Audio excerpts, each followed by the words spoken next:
Cathelijne, thanks very much for taking some time and coming to Yuan. You're managing a partnership of private and government organisations in Amsterdam trying to drive smart city initiatives. Can you give me a little bit more depth on that, please? We started in 2009, I think, and we got together with a few founding partners, private partners, and the city of Amsterdam, working together to keep the city a nice place to live in, a pleasant place to live in, but also to work in, to visit. Seeing all the challenges we face, I think all cities face more or less the same challenges. And it's grown into this public-private partnership with, I think, around 5 private partners. We also have the municipality of Amsterdam, obviously, and then the Amsterdam University of Applied Science, which is great, I think, for dissemination of the results we book.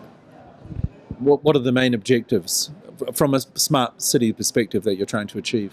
Sustainable economic growth while keeping the city a nice place, and also try to be as environmental friendly as we can. Can you tell me about some of the specific initiatives that you're driving? We have this project that's called Vehicle to Grid. What we try to do there is to use the energy, to store the energy that is locally generated, for example with solar panels, and to store that in the battery of an electric car so that you can use it later on to drive with, or you can give it to your neighbors or use it yourself to do your laundry. So that's one example. We also work together with the Amsterdam Arena. It's the soccer stadium of Ajax. And we do all kinds of concepts have to do with connectivity, crowd control, queuing, but also safety, security. That's one. Two. Then also we have Citizen. It's about lowering the energy, the use of energy in houses particularly, which is also, I think, a good example because we try things and we immediately implement them in the city with real people, because that's essential to us. And we are also trying to learn more about their behavior, their use of energy through, for example, a serious game, and then implement what we learn into our further approach. Do you have a vision of where you want to take this?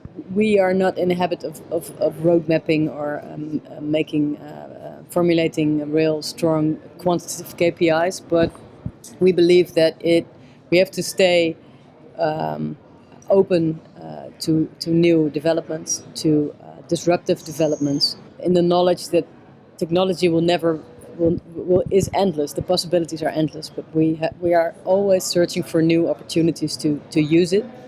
So it's not, we don't have a specific goal, just to keep up with the movement. And is this mainly driven by the government side, or is the enterprise side the leader? I would say it's a fairly horizontal organization.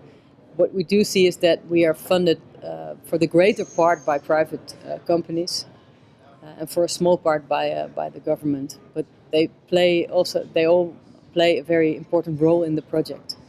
The government for setting the agenda, for example, and the private parties for coming up with solutions together with all kinds of parties. And what's happening in Yuan here and this project with the TM Forum, is that useful to help you with your project in the Netherlands? I think everything I see and I learn here is very useful to us. One, because I realize again and again that every city is different, every country is different, and it's you have to customize your approach. And two, what I've seen here in Yuan especially is that the scale is so different from what we are used to in Amsterdam. Amsterdam has less than 1 million inhabitants, so it's all very, and so the scale is much bigger here. Also the space, and it's a fairly new city, so there's lots of room to physically also to try stuff. And also what I've learned here is the real determination of the people they set clear goals and they're going to achieve it, which is sometimes harder to do like that in Holland because we have to take so many things into account. Well, thank you very much for your time. I hope you enjoy the rest of your stay. Okay, thank you.